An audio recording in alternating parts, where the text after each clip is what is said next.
Cosmos अस्पताल में लगी आग को बताया गया लापरवाही, परिजनों को पुलिस से मिली अमित की मौत की सूचना, कहा अब अस्पताल पर करेंगे कानूनी कार्रवाई।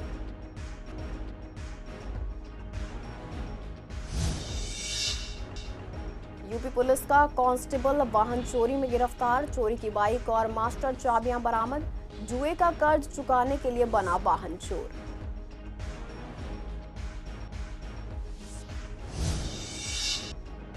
रक्षाबंधन पर हुई बारिश से पतंग के कारोबार पर असर, अब 15 अगस्त की बिक्री पर टिकी व्यापारियों की उम्मीदें, मार्केट में 5 रुपए से 50 रुपए तक की पतंग है उपलब्ध।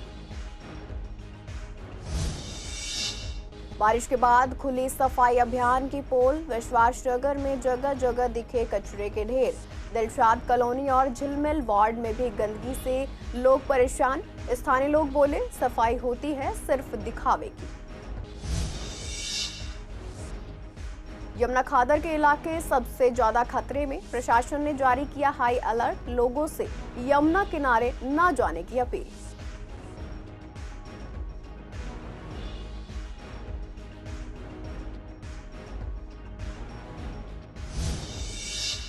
नमस्कार, आप देख रहे हैं सीसीएन डिजिटल। मैं हूं आपके साथ शिवानी तिवारी। स्वागत है आपका हमारे खास कार्यक्रम पूर्वी दिल्ली खास में। बुलेटिन की शुरुआत करते हैं कुछ खास खबरों के साथ। शाहदरा के आनंद विहार स्थित कॉस्मॉस स्पेशलिस्ट हॉस्पिटल में शनिवार सुबह भीषण आग लगी। आग में दमकल विभाग और पुलिस ने 11 लोगों को रेस्क्यू किया, लेकिन अस्पताल के एक कर्मचारी की इस दौरान मौत हो गई। ऐसे में अमित के परिजनों का आरोप है कि हादसे के बाद उन्हें अस्पताल प्रशासन की ओर से कोई सूचना नहीं दी गई। मौत की खबर उन्हें पुलिस से मिली और अब तक अस्पताल से कोई मिलने भी नहीं आया है। परिवार का कहना है कि अमित ने खुद को बाथरूम में बंद किया था। ये बात पूरी तरह गलत है। करीब 1 साल से अस्पताल में कार्यरत अमित उत्तर पूर्वी दिल्ली के अशोक नगर में अपने परिवार के साथ रहते थे। परिवार ने आरोप लगाया कि अस्पताल की लापरवाही के कारण ये हादसा हुआ और वे कानूनी कार्रवाई करेंगे। पूर्वी जिला की प्रीत विहार पुलिस ने एक वाहन चोर को गिरफ्तार किया है, जो यूपी पुलिस में कांस्टेबल के पद पर तैनात है। आरोपी मोहसिन यूपी का रहने वाला है और वर्तमान में 44वीं बटालियन पीएस मेरठ में कार्यरत है।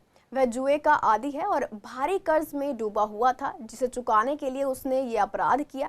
राजधानी एनक्लेव मार्केट में गश्त के दौरान पुलिस टीम ने मोहसिन को संदिग्ध हालत में पकड़ा। उसके पास से 2 मास्टर चाबियां मिली, जिनका इस्तेमाल वह मोटरसाइकिल चुराने में करता था। पूछताछ में उसने स्वीकार किया कि उसने 2 महीने पहले एक मोटरसाइकिल चुराई थी। पुलिस पूछताछ में ये भी सामने आया कि आरोपी ने ये बाइक मेरठ निवासी विशाल को फेसबुक के जरिए बेची थी। मोटरसाइकिल का इंजन और चेसिस नंबर बदल दिए गए थे। पुलिस ने चोरी की बाइक और मास्टर चाबियां बरामद कर ली हैं। मामले की आगे जांच जारी है। पूर्वी दिल्ली के शाहदरा पतंग मार्केट में इस सीजन में व्यापारियों को भारी नुकसान झेलना पड़ा है। रक्षाबंधन जैसे खास दिन पर तेज मूसलाधार बारिश ने उनका पूरा कारोबार ठप कर दिया।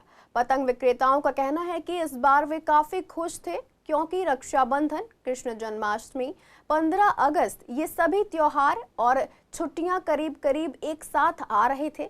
उम्मीद थी कि 6-7 दिनों में लाखों का कारोबार होगा, लेकिन रक्षाबंधन के दिन हुई लगातार बारिश ने उनकी सारी तैयारियां फीकी कर दी। एक विक्रेता ने बताया कि आमतौर पर ऐसे मौके पर 25,000 से 30,000 तक का माल बिक जाता है, लेकिन इस बार बिक्री नाम मात्र की रही। अब सारी उम्मीदें 15 अगस्त की बिक्री पर टिकी हैं। व्यापारियों का कहना है कि बारिश हो या ना हो, स्वतंत्रता दिवस पर पतंगबाजी का उत्साह हमेशा रहता है, इसलिए उन्होंने पूरी तैयारियां कर रखी हैं। मार्केट में बच्चों से लेकर बड़ों तक के लिए पतंगे उपलब्ध हैं। चाइनीज मांझे का पूरी तरह विरोध करते हुए दुकानदार सफेद रंग का साधारण मांझा बच्चों के लिए और रंग बिरंगा मांझा पतंगबाजों के लिए बेच रहे हैं। पतंगों की कीमत 5 रुपए से लेकर 50 रुपए तक है।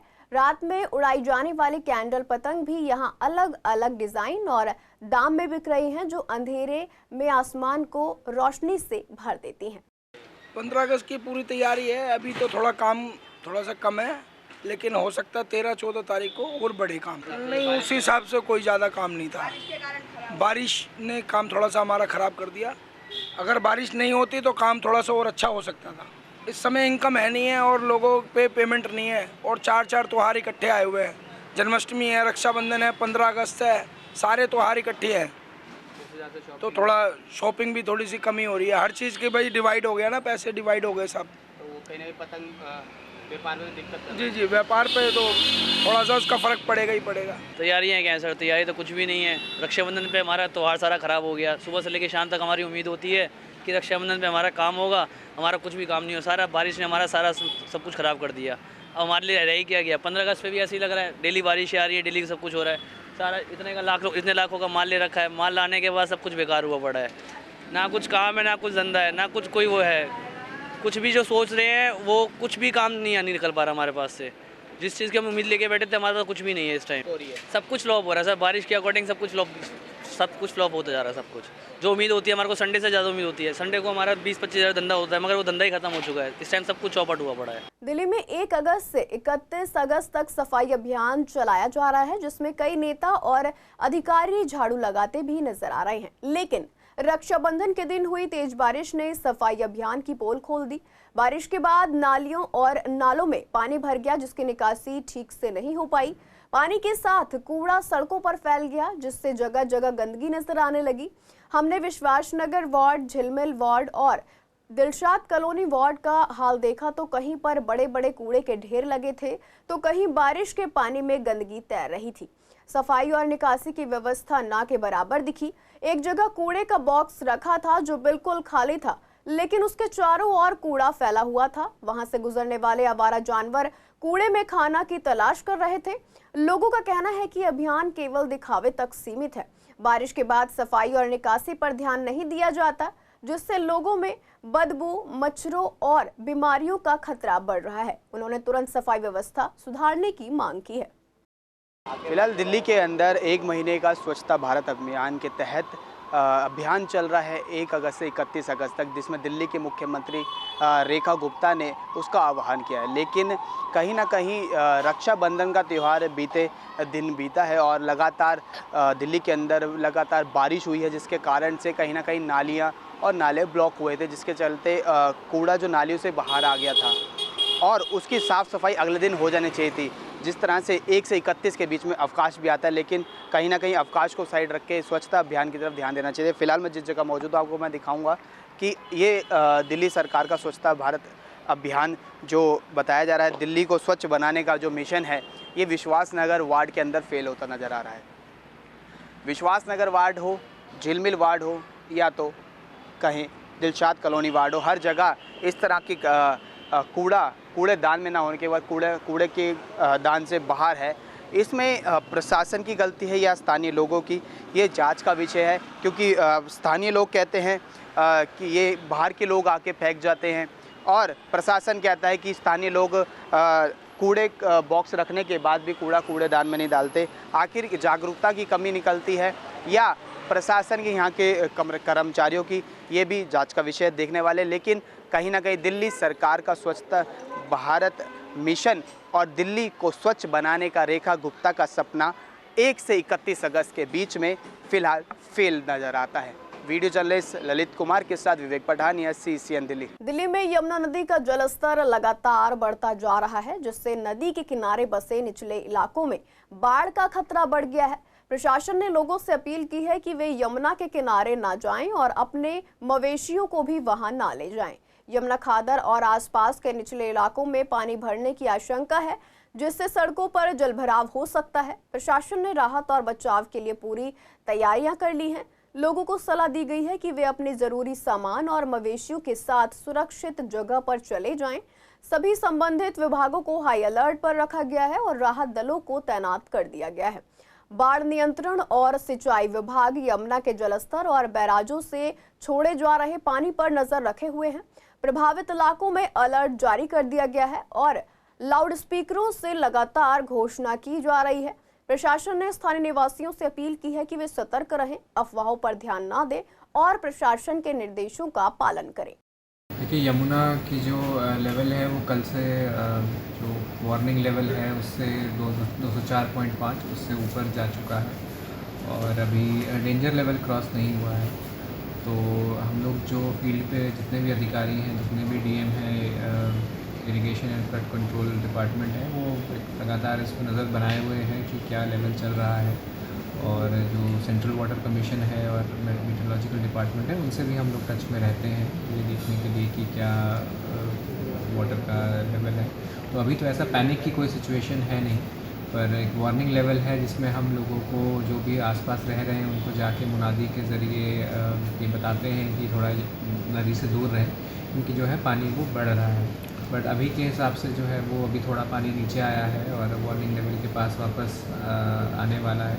तो उस पर हम नज़र बनाए हुए हैं, जैसे भी हमें हर घंटे अपडेट मिलता रहता है कि हमने कौन बैरेज से कितना पानी निकल रहा है और यमुना का लेवल उस हिसाब से हम लोग देखते रहते हैं। जैसे भी सिचुएशन होगी, अगर पानी बढ़ता भी है आगे तो जो भी प्रशासन है वो तैयार है लोगों के लिए उनको वहाँ से सुरक्षित स्थान पर ले जाने के लिए।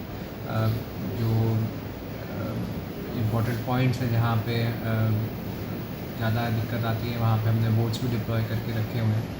तो मैं बस यही कहूँगा कि स्थिति अभी नियंत्रण में है और किसी को पैनिक करने की ज़रूरत नहीं है। प्रशासन जो है वो उसको लेवल्स पर नज़र बनाए। पूर्वी दिल्ली के कई इलाकों में सड़कों की हालत बहुत खराब है जिससे लोगों को रोजाना काफ़ी परेशानी का सामना करना पड़ रहा है।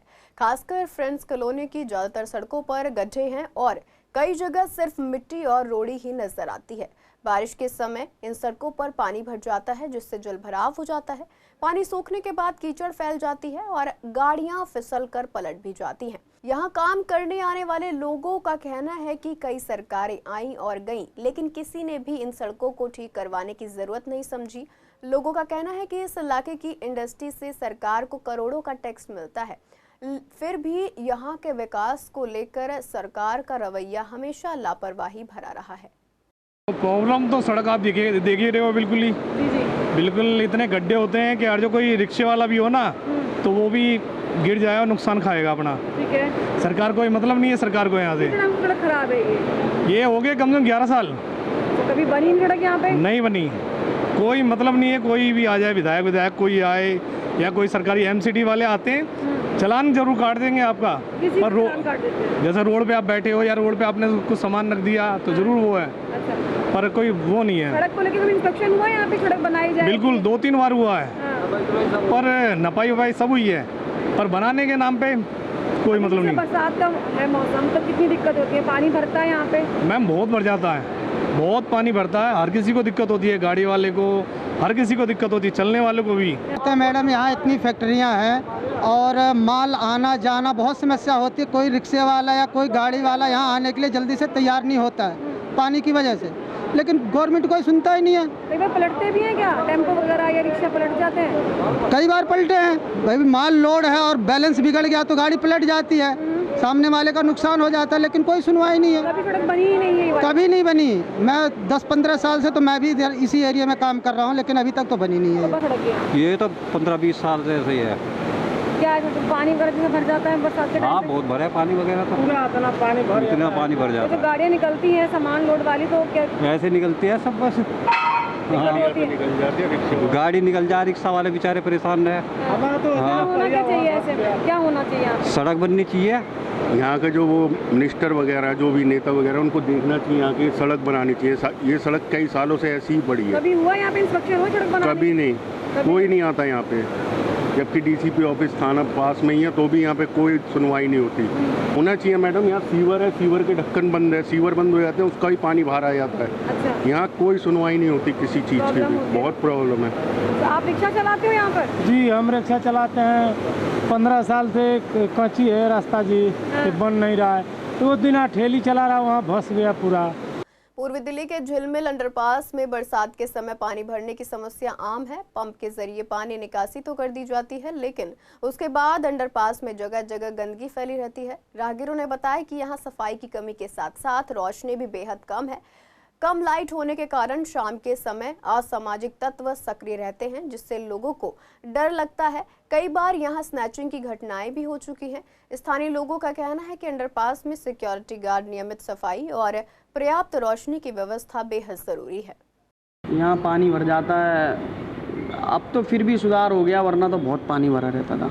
लेकिन ये कूड़ा कचरा तो यहाँ रहता ही रहता है। शाम के समय निकल सकते हैं यहाँ से या नहीं निकल सकते? बिल्कुल नहीं निकल सकते यहाँ पर। वो यहाँ पर अभी नशेड़ी गंजेड़ी पड़े रहेंगे, यहाँ पर ये अब कोई लड़की है, बहन बेटी है, यहाँ से जाए कैसे जाए बताओ?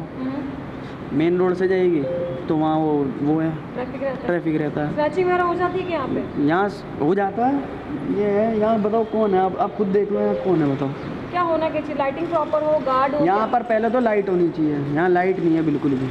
ठीक है, यहाँ से वहाँ तक बताओ इन लाइटों में क्या हो रहा है? कुछ हो जाएगा इनसे? एक साइड लगी है, एक साइड कुछ नहीं है। अभी तो हालत तो अकेले आने लायक नहीं, क्योंकि बहुत अंधेरा और ऊपर से मतलब बहुत पानी वगैरह भरा, गंदगी भी बहुत है। अच्छा। तो अकेले आने से भी डर लगता है, लेकिन अभी दूसरा रास्ता तो है नहीं है, तो यहीं से गुजरना पड़ेगा। क्या होना क्या चाहिए यहाँ पे सिक्योरिटी को लेकर? इसमें मतलब यहाँ पे उजेला और ठीक होना चाहिए, कचरा वगैरह ये भी साइड पे होना चाहिए। पानी इकट्ठा हुआ है, गंदगी है थोड़ी बहुत तो। और यहाँ पे डर लगता है निकलने में या नहीं?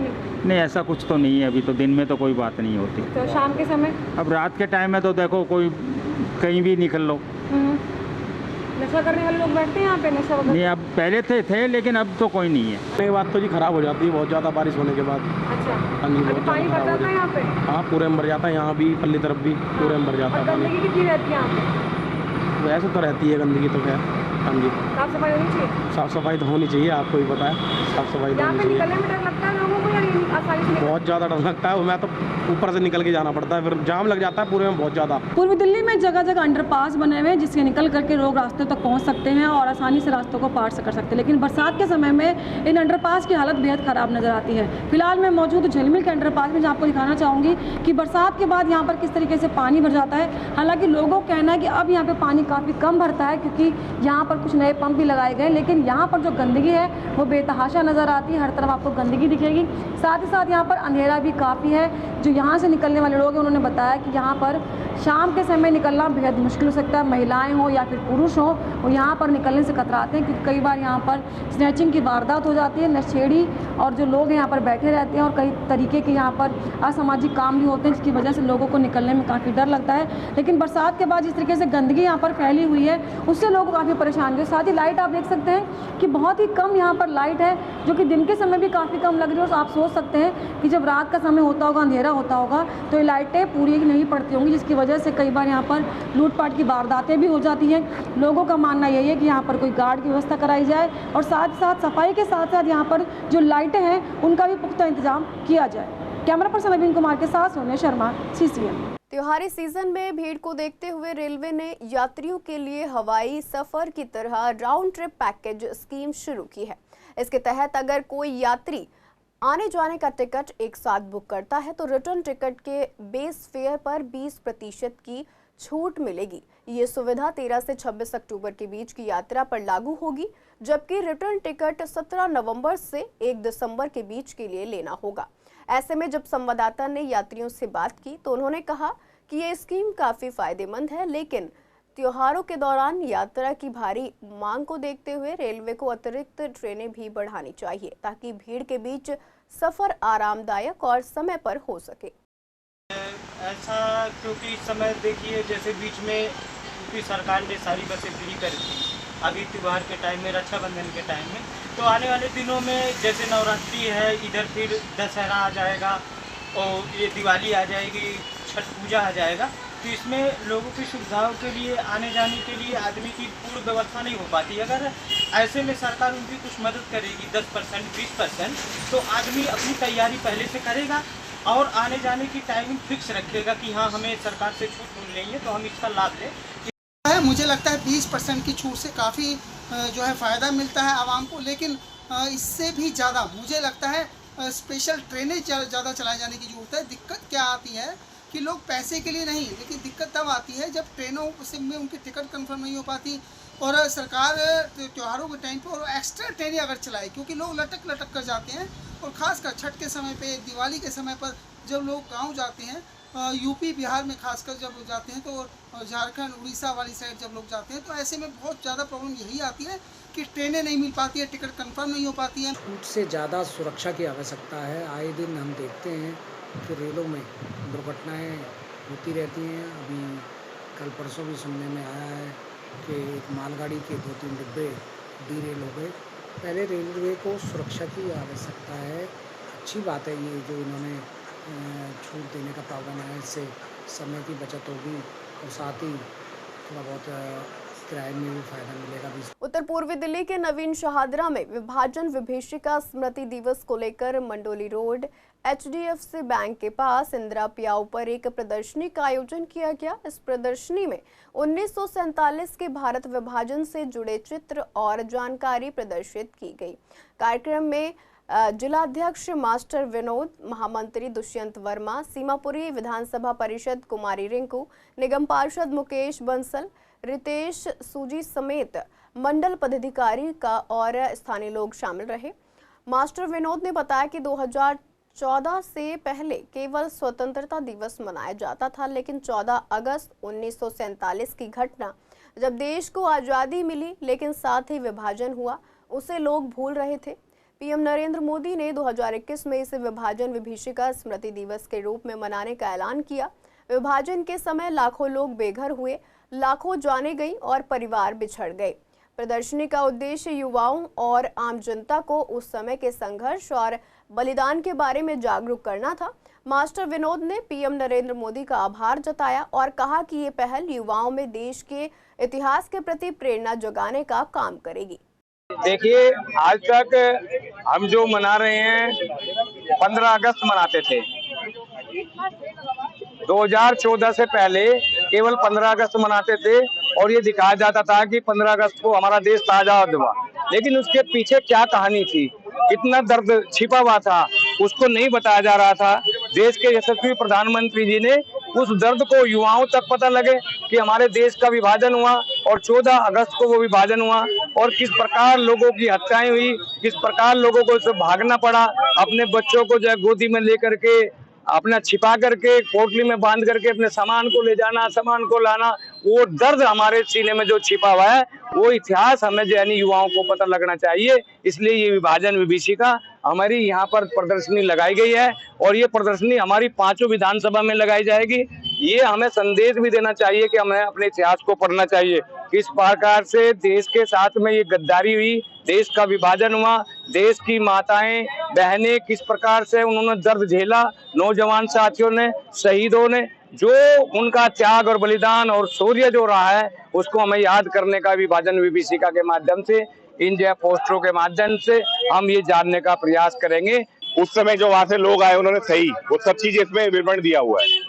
कांग्रेस सरकार ने उस समय जो विभाजन करा, आज तक देश उसका परिणाम भुगत रहा है। कांग्रेस ने हमेशा देश को तोड़ने की कोशिश करी है, वो सब चीजें इसमें लिखी हुई है। हम लोग भी यहाँ पे सारे आए हैं, पढ़ रहे हैं, क्षेत्र वासियों को भी कह रहे हैं आए और पढ़े कि कांग्रेस ने हमारे साथ क्या करा था 1947। पीएम नरेंद्र मोदी और सीएम रेखा गुप्ता की प्रेरणा से दिल्ली में एक पेड़ बा के नाम अभियान के तहत पर्यावरण संतुलन बनाए रखने की दिशा में बड़ा कदम उठाया गया। इसी क्रम में आज शहादरा नॉर्थ जोन के झील पार्क वेलकम नवीन शहादरा स्थित MCD ऑफिस के पीछे नर सेवा नारायण सेवा फाउंडेशन द्वारा वृक्षारोपण महाअभियान का आयोजन किया गया। इस मौके पर पर्यावरण मित्र संगठनों के साथ साधु संतों की गरिमाई उपस्थिति में पेड़ लगाए गए और उनके संरक्षण की जिम्मेदारी भी ली गई। कार्यक्रम में डिप्टी चेयरमैन मुकेश बंसल, निगम पार्षद रितेश सूरी, स्वामी राजेश्वर नंद जी, महामंडलेश्वर राजेश ओझा, मानी बंसल, संस्था अध्यक्ष महेंद्र गोयल, योगेश गुप्ता सहित पूरी टीम शामिल रही। सभी ने एक पेड़ मां के नाम लगाकर उसका पालन पोषण करने का संकल्प लिया और 4000 से ज्यादा पौधे लगाने का लक्ष्य तय किया।